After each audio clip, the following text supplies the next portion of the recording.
मधु बिल्कुल भी नहीं जानती थी कि रोज रात में कौन उसके कमरे में आकर अपनी हवस मिटा जाता है। फिर भी मधु प्रेग्नेंट हो जाती है, लेकिन शादी के बाद तो मधु के पति ने उसे छुआ तक नहीं था, तो आखिरकार वो प्रेग्नेंट हुई कैसे?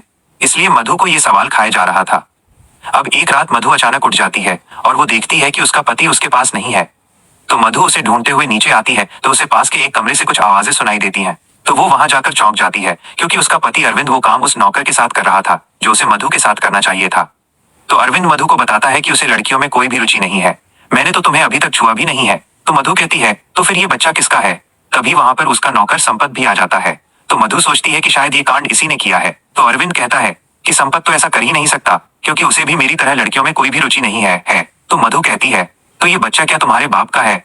तो अरविंद कहता है, शायद, क्योंकि मेरी माँ तुम्हें दूध में नींद की दवा मिलाकर देती थी। फिर तुम्हारे सो जाने के बाद मेरा बाप तुम्हारे कमरे में आता था, अपने पेट में अपने पति का बच्चा न जानकर।